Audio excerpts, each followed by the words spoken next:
¿Qué tal? Buen día. Vamos a hablar el día de hoy acerca de frecuencias críticas en ejes.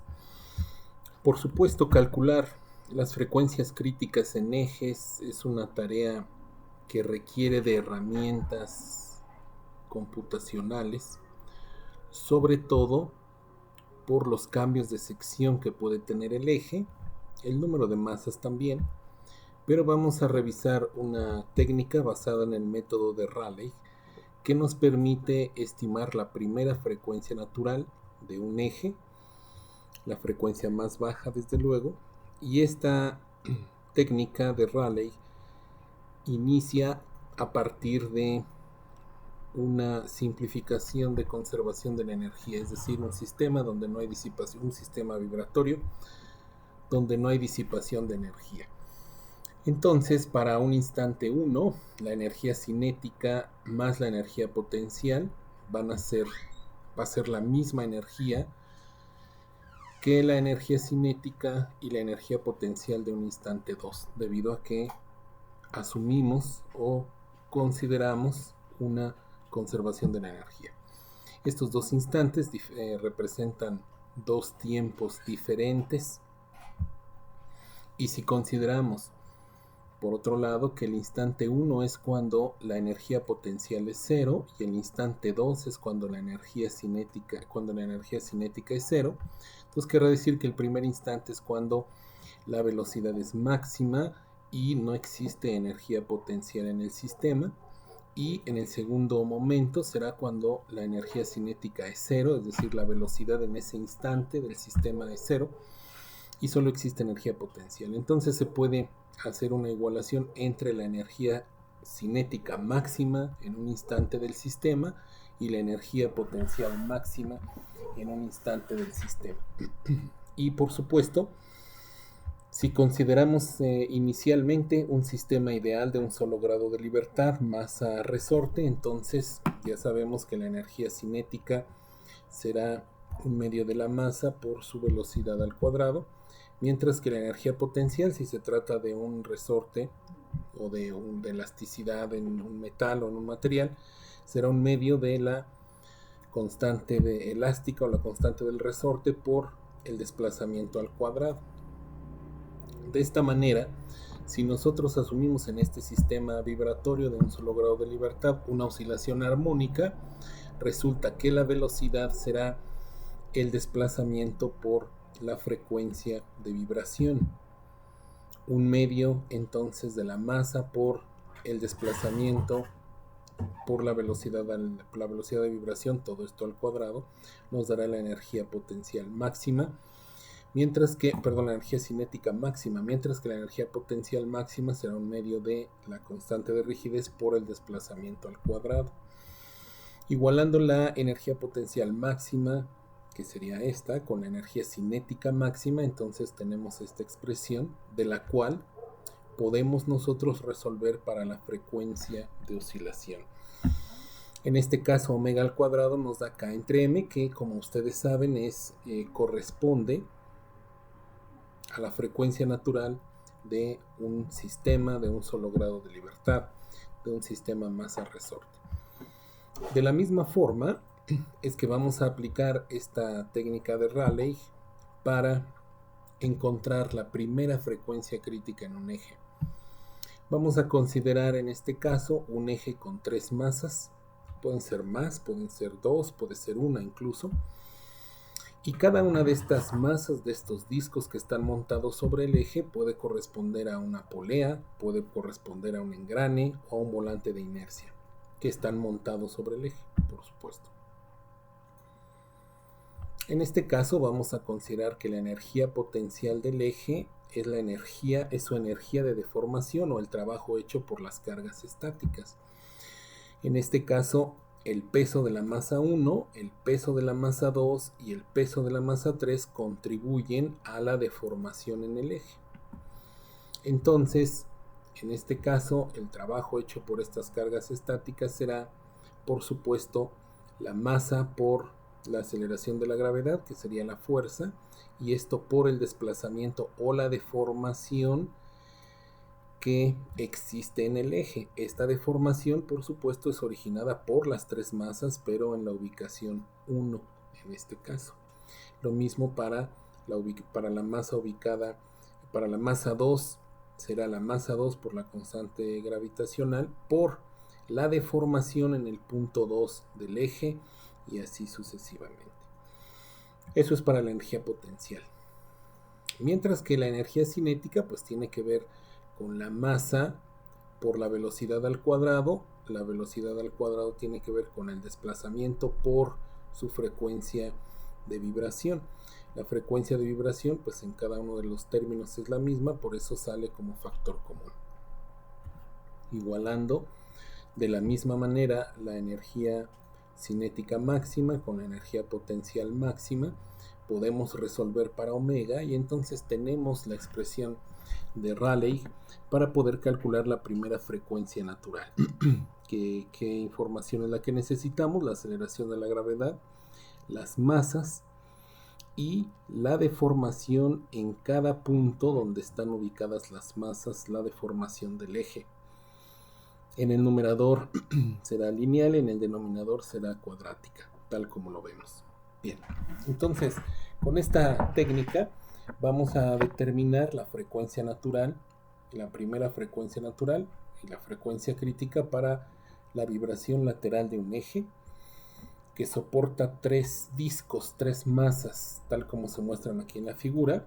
La masa 1 es de 335 kilogramos, la masa 2 es de 628, la masa 3 de 388. Y las distancias que tenemos entre el soporte y la primera masa es de 1.1 metros, entre la primera masa y la segunda es de 1.5, y la longitud L3, que es entre la segunda y la tercera, será de 1.5 metros, y por último la del tercer disco y el soporte de la derecha, de la extrema derecha, será 1.2 metros. El eje tiene un diámetro de 10 centímetros, es acero, y por supuesto también vamos a considerar su módulo de rigidez, que es de 209 gigapascales. Bien, vamos entonces a considerar, por supuesto, son tres discos, y estos tres discos entonces tenemos ahora que calcular la fuerza, ya saben, masa por aceleración de la gravedad, entonces será el peso o la fuerza que va a ejercer cada uno de los discos. Lo primero que nos interesa es la deformación en el punto 1. Vamos a calcular esta deformación, pero primero calcularemos la deformación del punto 1 originada por la fuerza 1. Posteriormente vamos a calcular la deformación en el punto 1 originada por la fuerza 2. Y por último, calcularemos la deformación en el punto 1 originada por la fuerza en el punto 3. Es decir, vamos a utilizar el principio de superposición para poder obtener la deformación total en el punto 1 originada, por supuesto, por las tres fuerzas. De esta manera, entonces, la deformación del punto 1 será la suma de las tres que acabamos de mencionar. Eso es para el punto 1.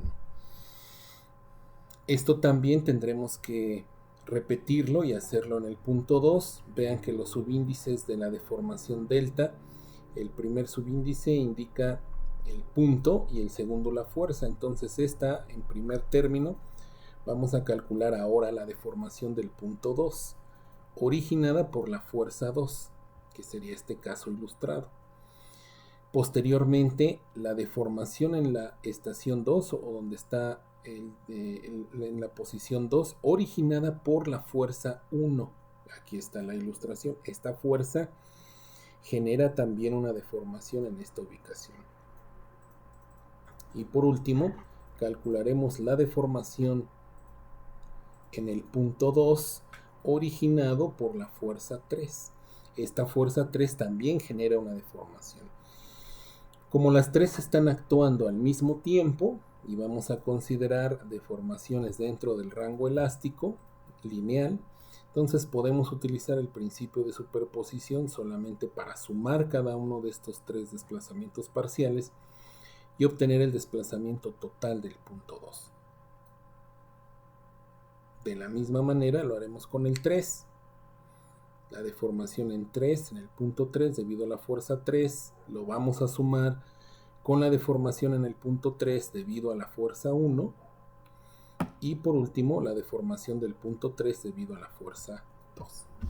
Con esto entonces encontraremos la deformación del punto 3.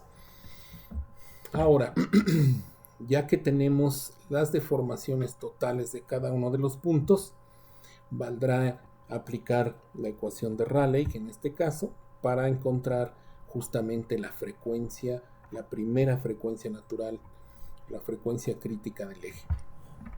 En este caso, en el denominador, recuerden que el denominador proviene de la energía cinética, la deformación, el desplazamiento está debemos de considerar al cuadrado. Bien. Ahora, vamos a calcularlo. Para eso, podemos recurrir a las tablas que ya tenemos disponibles de deformación, ¿sí? En esta tabla, por ejemplo, que está en el apéndice del libro de Shigley, encontramos una ecuación que nos permite saber cuál es la deformación del eje, en este caso, desde el punto A hasta el punto B, que sería esta zona, desde el punto A hasta el punto B. Observen ustedes que aquí se trata de un eje simplemente apoyado con una fuerza que no necesariamente está justo a la mitad, sino que está a una distancia A del apoyo izquierdo y a una distancia B del apoyo derecho. En consecuencia, como no es simétrico el arreglo, vamos a tener dos ecuaciones. Una primera ecuación que aplica y es válida para el segmento de A a B, y una segunda ecuación que es válida para el segmento de B a C. Como en este caso, otra cosa importante, X es la posición donde necesitamos la deformación. Para este primer ejemplo, lo que nosotros vamos a calcular es la deformación en el punto 1 debido a la fuerza 1, tal como está aquí. Entonces, la posición donde quiero la deformación es L1, es a la distancia L1 desde el soporte de la izquierda.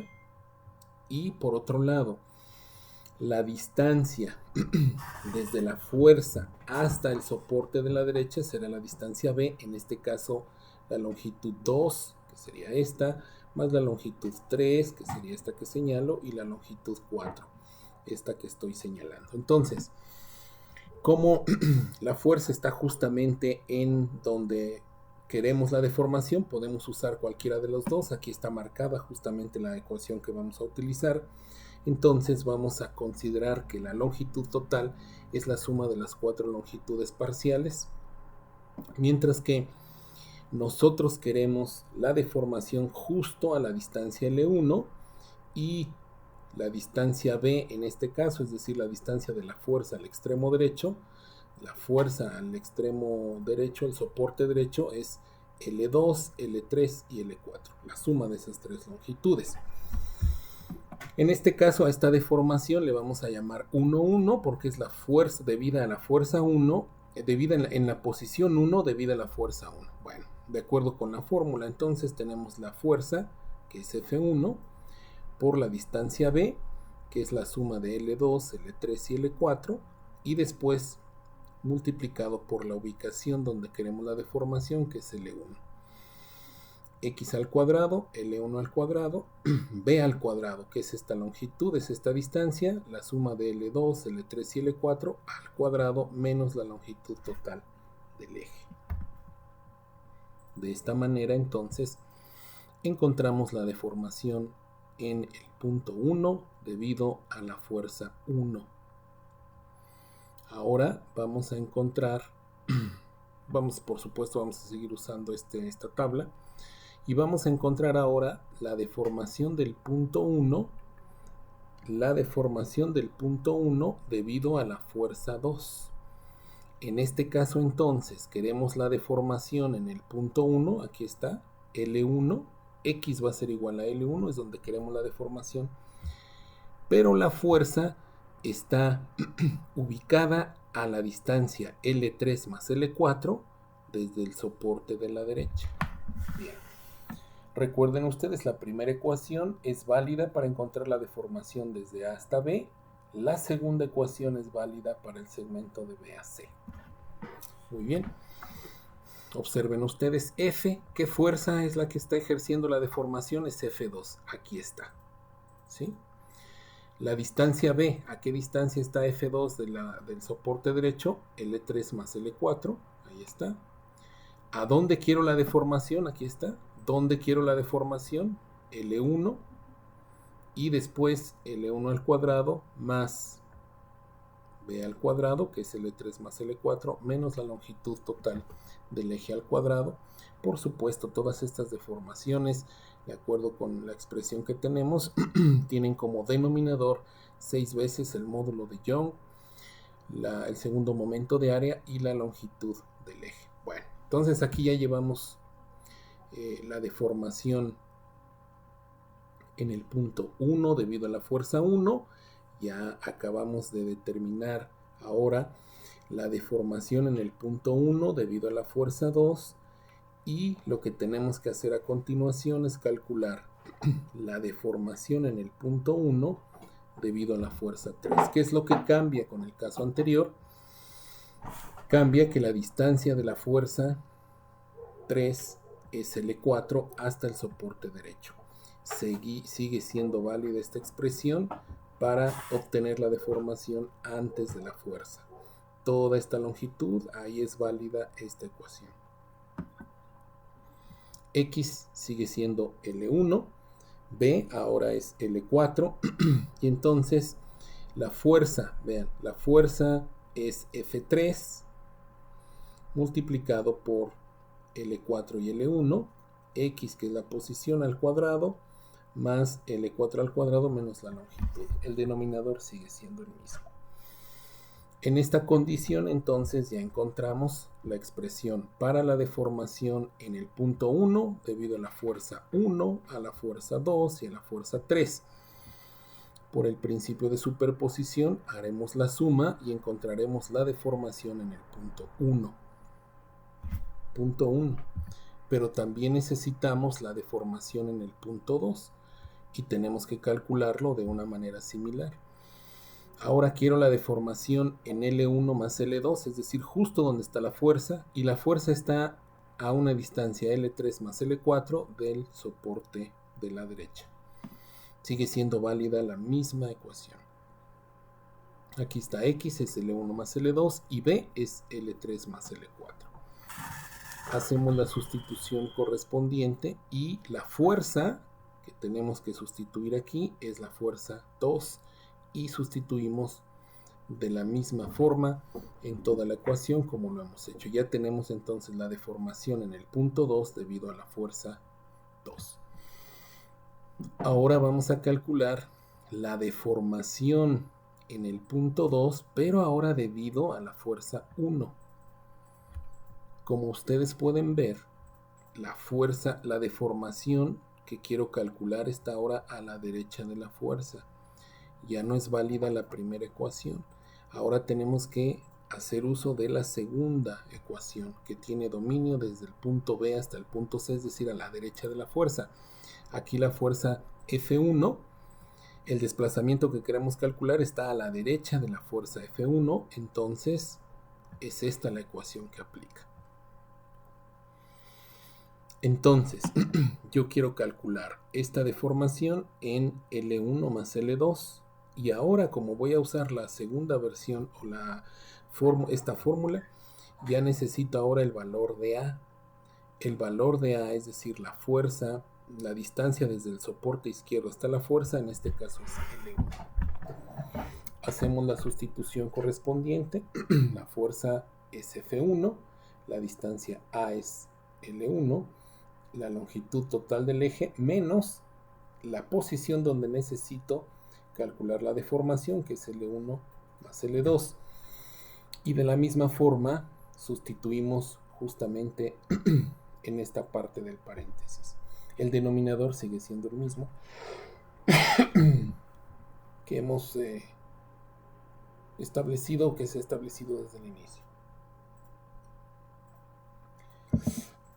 Por último, vamos a calcular la deformación del punto 2, pero originada por la fuerza en 3.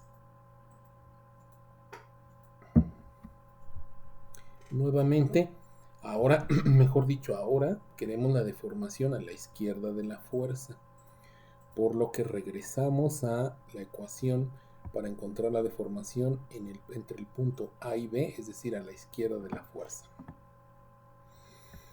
En este caso X, es decir, yo quiero la deformación en L1 más L2, sigue siendo igual para este caso, y ahora la distancia al soporte derecho es L4.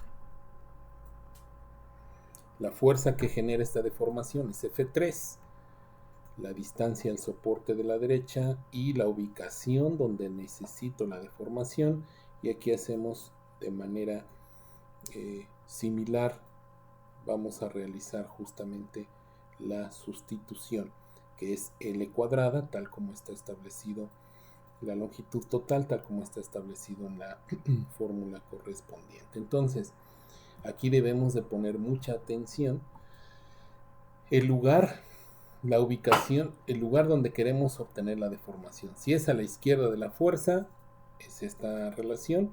Si es a la derecha de la fuerza, entonces es la segunda. De esta manera, entonces, ya podemos calcular la deformación total del punto 2 al sumar las 3 que acabamos de obtener. Ya tenemos entonces también la deformación del punto 2. Ahora, tenemos que hacer lo mismo con F3. El primer caso, entonces, tenemos que la posición donde quiero la deformación es la suma de estas 3 y la distancia al soporte de la derecha es L4. Entonces, como quiero la deformación justo donde está la fuerza, puedo utilizar cualquiera de las dos expresiones. Vamos a usar la primera. Esta es la posición donde queremos conocer la deformación y hacemos la sustitución correspondiente, y es la que observamos aquí.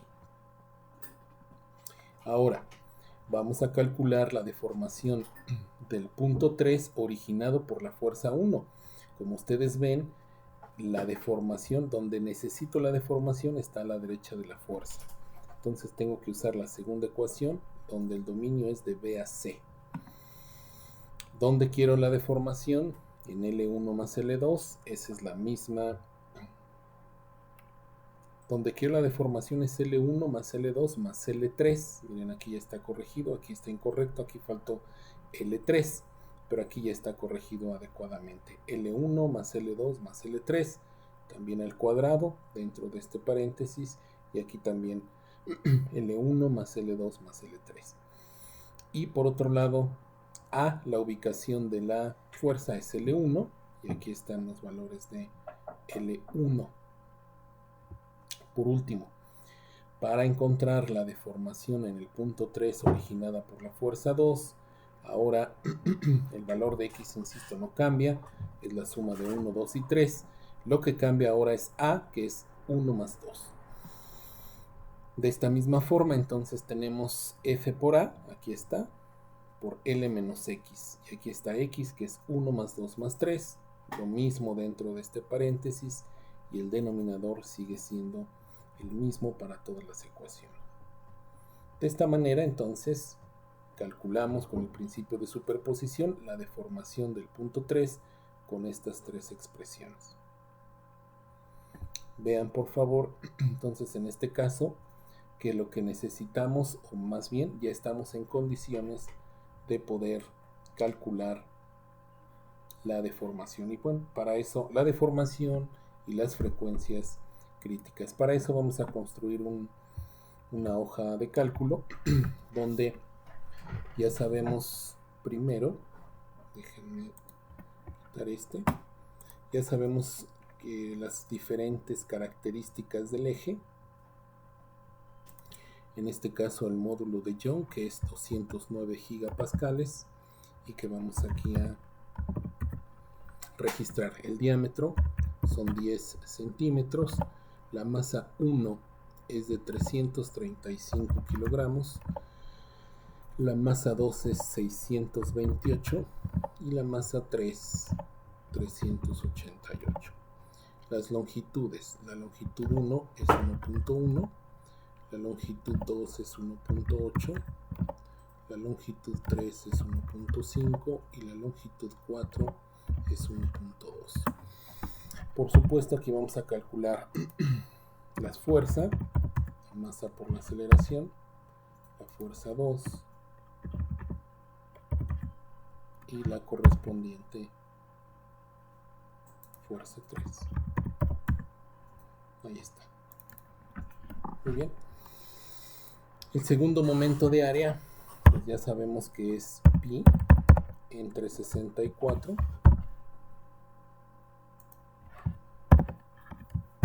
Esto lo ponemos entre paréntesis por el diámetro a la cuarta. Ese es el segundo momento de área, ese es I. La longitud, bueno, pues va a ser L1 más L2 más L3 más L4. Entonces aquí ya tenemos la longitud completa del eje. Vamos con la deformación 1,1. La deformación 1,1, vamos a verla.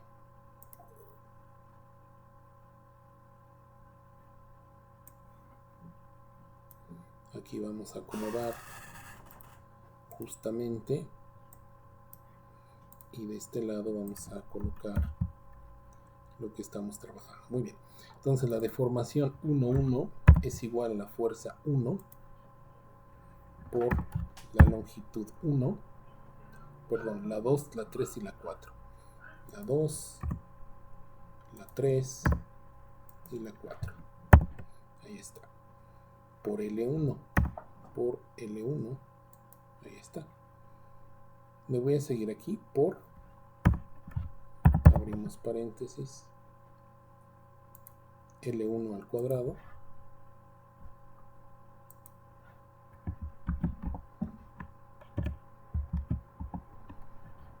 más este paréntesis aquí va al cuadrado y dentro de este paréntesis va L2 más L3 más L4. Entonces ya tenemos este término menos la longitud al cuadrado, menos la longitud total al cuadrado. Y todo este, ya voy a poner el denominador, entre 6 por el módulo de Young, por el segundo momento de área, por la longitud. 6i por la longitud. Muy bien.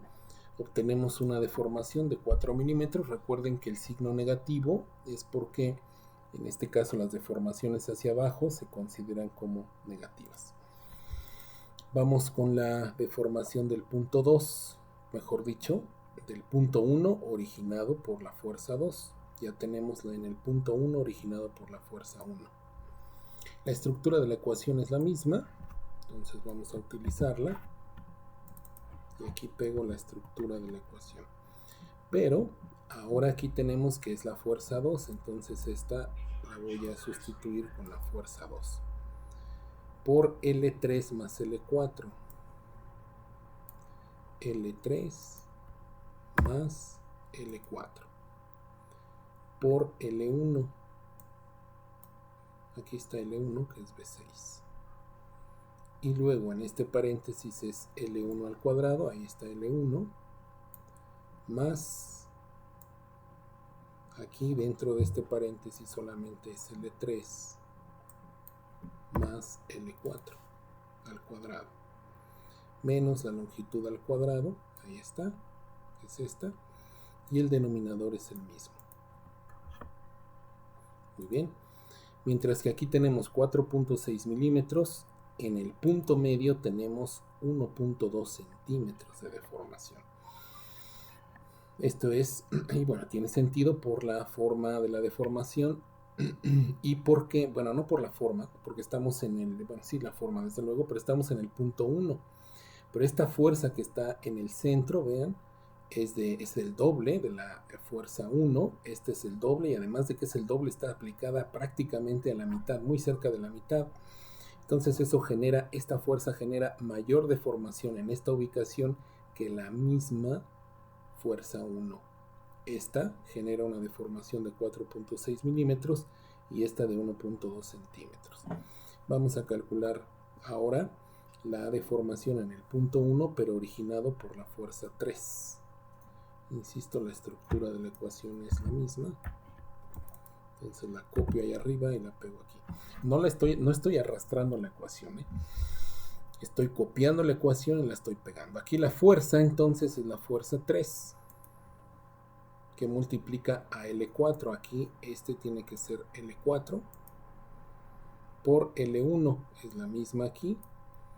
Y luego dentro del corchete es L1 al cuadrado, aquí está. Y después este que sigue es solamente L4.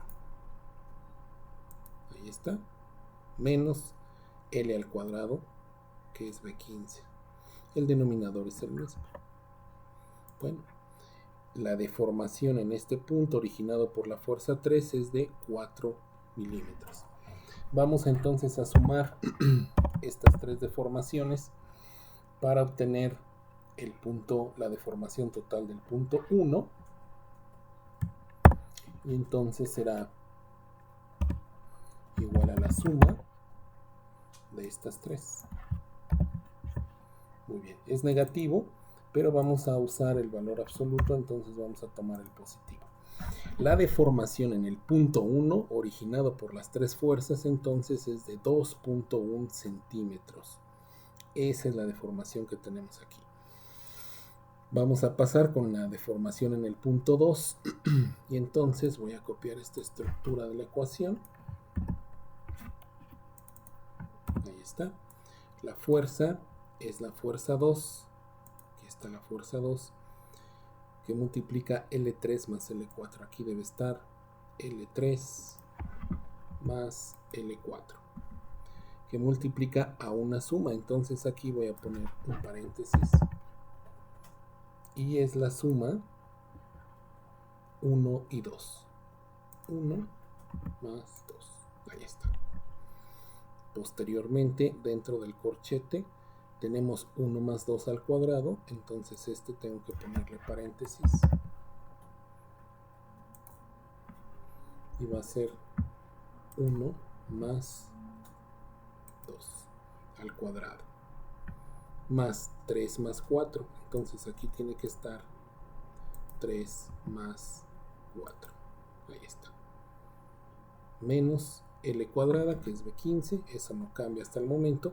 Y el denominador sigue siendo el mismo. Entonces, la deformación en el punto 2 debido a la fuerza 2 es de 2 centímetros. 2.2 centímetros. Bien.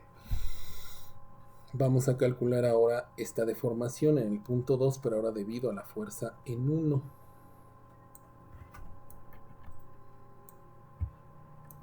Copio la ecuación y la pego en esta parte. Ahora la fuerza, voy a conocer la deformación que genera la fuerza 1. Aquí le digo que esta es la fuerza 1, que multiplica, miren, aquí ya cambia el asunto, vean, porque estamos utilizando la ecuación, la segunda ecuación, cuyo dominio es a la derecha de la fuerza. Entonces aquí estamos calculando la deformación a la derecha de la fuerza, cambia un poco, y aquí esta es F1 por L1. Entonces aquí sería L1 por L1 por paréntesis. Dentro del paréntesis tenemos que multiplicar a L, ahí está la longitud completa, menos la resta de la suma de 1 y 2. 1 más 2. Ahí está. Posteriormente, y dentro del paréntesis tenemos que elevar al cuadrado la suma de 1 y 2. Aquí está 1 y 2, que son las celdas 6 y 7, sin problema. Y aquí debe de estar L1. de acuerdo con esta expresión, menos 2 veces la longitud que multiplica, y aquí ponemos un paréntesis, a L1 más L2. Ahí está. El denominador sigue siendo el mismo, entonces ya sabemos que son 6 milímetros y medio los que se deforman en la posición 2, pero debido ahora por esta fuerza. Aquí son 6 milímetros y medio, mientras que aquí, con la fuerza justo en esa posición, lo deforma 2 centímetros. Bien, vamos a calcular la tercera. Esta ecuación tiene esta estructura, más bien. Entonces la copio y la pego aquí. ¿Qué fuerza es? Ahora es la fuerza 3. Fuerza 3, que multiplica a L4 por L1 más L2, aquí está, y entre paréntesis L1 más L2 más L4 al cuadrado menos la longitud al cuadrado. El denominador es el mismo, y aquí tenemos entonces 8 milímetros es lo que genera esta fuerza de deformación en el punto 2. Vamos a calcular entonces ahora la deformación total. Ahí está la suma ahora de estos tres, y resulta que la deformación en el punto 2, esta deformación en el punto 2 originada por las tres fuerzas, es de 3.6 centímetros. Bueno, pasamos al punto 3, la posición 3, y en la posición 3 vamos a calcular primero la deformación que genera la misma fuerza F3. Entonces esta tendrá que ser F3, ya la teníamos, por L4. L4 aquí está también, pero por 1, 2 y 3. 1, 2 y 3. Aquí está la longitud 3. Dentro del corchete también es 1, 2 más 3. Esta es la dirección de la longitud 3. Por L4, que es B9, efectivamente al cuadrado, menos la longitud al cuadrado. Este denominador sigue siendo el mismo, como pueden ustedes ver en esta ecuación. Ahora vamos a calcular la deformación en el punto 3 originado por la fuerza 1. Entonces estoy a la derecha de la fuerza, voy a utilizar la segunda ecuación. Y la segunda ecuación, déjenme recordar, parece que es esta.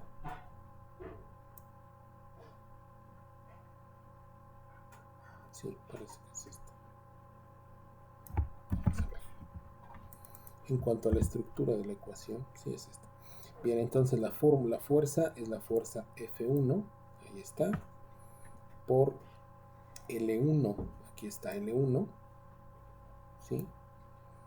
Por L, la longitud total de 15, más 1 más 2 más 3, aquí otra vez tengo que agregar más 3.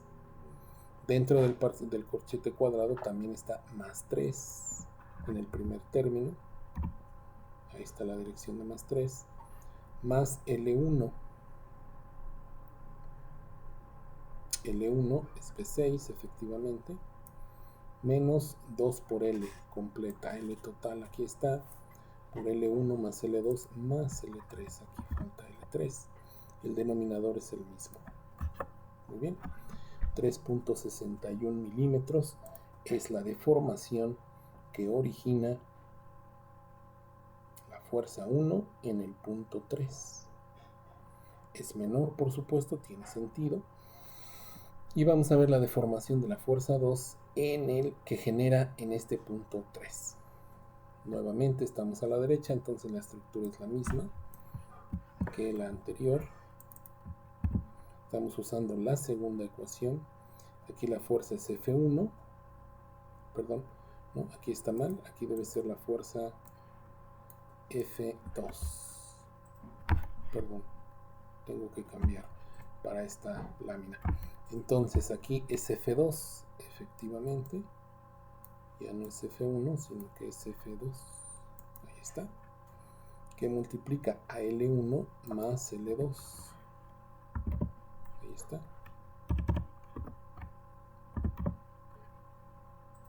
por L, que es B15, menos L1, L2 y L3, aquí está. Posteriormente dentro del corchete también es L1, L2 y L3.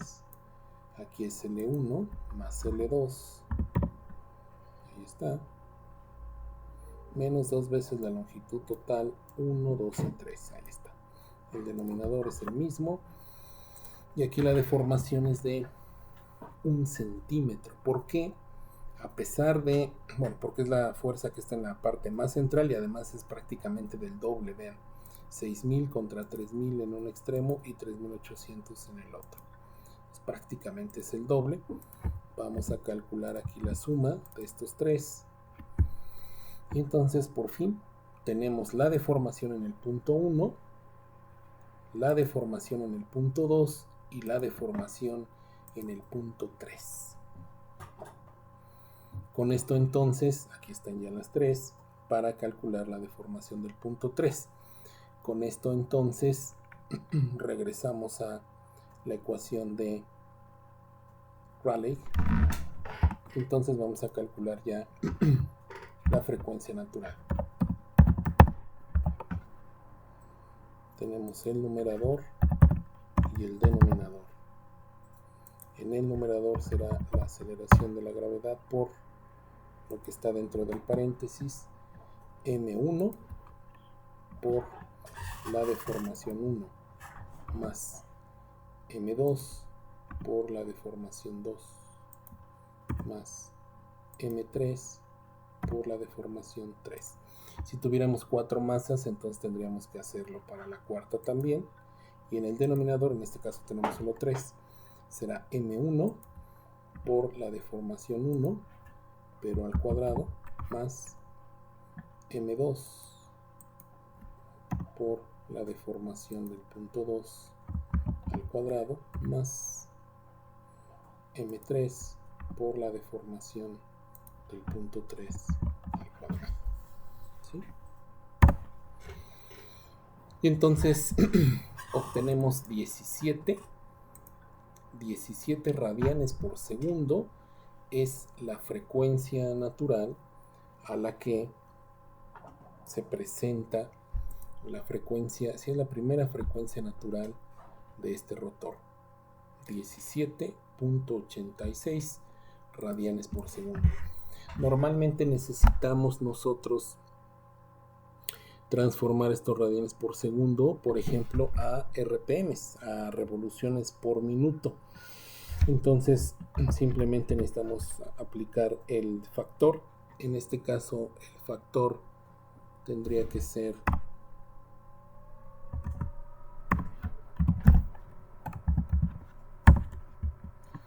el factor es 30 entre pi para pasar de radianes por segundo a revoluciones por minuto, y son 170 revoluciones por minuto.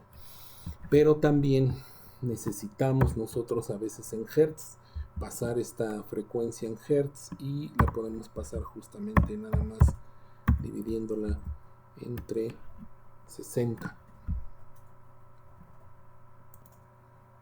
Bien, entonces ya tenemos en este caso el factor que será entre 60 para tener la frecuencia en hertz. Quiere decir que la frecuencia crítica, la frecuencia natural, está en 2.84 Hz o 17.86 radianes por segundo, y si lo pasamos a revoluciones por minuto serían 170. Muy bien. Con esto entonces ya nosotros podemos nosotros saber cuál es la frecuencia de giro que necesitamos evitar para impedir que el sistema entre en resonancia. No nos interesa nos interesa en la mayoría de los casos que el sistema esté lejos de la resonancia. Entonces, es esa forma. Entonces, aquí está el rotor, ¿miren? Con las dimensiones del problema. Aquí están las dimensiones del problema y las dimensiones de cada uno de los discos para la densidad de la IC 1020 de este acero. Estas dimensiones de este disco hace que pese justamente 335, el segundo con estas dimensiones que pese 628 y el tercero con estas dimensiones pesa 388.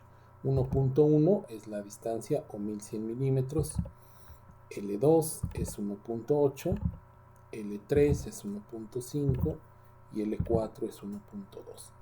Entonces, ahí está. Después, con este comando de split line, hemos hecho una división aquí para poder seleccionar estas dos líneas en el análisis de frecuencias naturales, en el análisis vibratorio que vamos a hacer a continuación numéricamente. En este caso en SolidWorks lo vamos a realizar. Hay que activar, hay que habilitar en la pestaña de SolidWorks, de los elementos adicionales de SolidWorks, la de SolidWorks Simulation. Cuando lo activamos tarda un poco, pero genera esta pestaña que es de Simulation.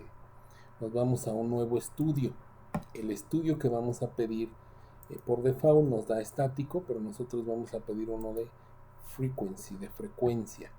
Entonces, ¿por qué queremos saber la frecuencia natural de este sistema? Le damos OK y entonces ya nos pasa a esta pestaña que dice frequency. Bueno, ya tenemos la densidad del material, las propiedades del material ya están asignadas aquí en este acero de bajo carbono, IC 1020, y vamos a poner los soportes, vamos a representarlos. Lo primero que vamos a hacer es en la parte avanzada, ahí es donde vamos a establecer el soporte y lo vamos a establecer primero. Lo vamos a establecer primero en estas dos líneas, esta línea y esta otra línea. Aquí están en esas dos líneas y vamos a utilizar como referencia esta superficie. Y en esa superficie entonces vamos a decir que esas dos líneas se muevan en cero en la dirección perpendicular a ella, pero también en la dirección, en esta dirección, vean, en la dirección 1 de esa cara y en la dirección 2, ahí está. Verticalmente estamos impidiendo que se mueva, pero también en la dirección normal. Aquí está, la dirección normal a esta superficie que elegimos. Vamos a darle a aceptar y entonces ya tenemos esa primera referencia, ya está ahí fijo el eje. Y ahora nos vamos al otro extremo, en el otro soporte vamos a poner una geometría, pues no va a ser fija porque vamos a usar la parte avanzada. Y entonces otra vez vamos a tocar estas dos líneas, ahí están las dos, y la referencia para las direcciones también va a ser esta cara. Y aquí vamos a inhabilitar el movimiento en esta dirección vertical y el movimiento en esta otra dirección que es en la dirección Z. No vamos a inhabilitar en la dirección normal con la finalidad de que nos quede un soporte simplemente apoyado. Bueno, pues ahí está. Entonces procedemos, no hay fuerzas externas porque es un análisis de frecuencia natural, de vibración libre, y vamos a crear la malla. Le decimos aceptamos los valores que están por default y aquí está la discretización del eje. Muy bien, aquí podemos nosotros ver en las propiedades el número de frecuencias que le vamos a pedir al software que calcule. En este caso por default tiene 5, vamos a dejarlas 5 y vamos a hacer otra restricción. La última restricción también avanzada, bueno, en la sección que dice avanzada, y vamos a tomar como referencia el plano, este plano frontal. Esa es la referencia, ese plano frontal. ¿Qué vamos a hacer para este ejercicio? Vamos a restringir el movimiento en Z para este ejercicio, ¿sí? Y vamos a impedirle que se mueva en Z. Esta superficie, no, a ver, ya le moví aquí. Ahí está, esta es la referencia. Y ahora sí, voy a restringir esta superficie, todas las superficies cilíndricas, las vamos a restringir en su movimiento en la dirección normal a este plano. ¿Sí? Entonces no va a permitir que esto se mueva en Z, nada más se puede mover en X y en Y, nada más. Bien. Vamos a resolverlo entonces. Pedimos que lo resuelva.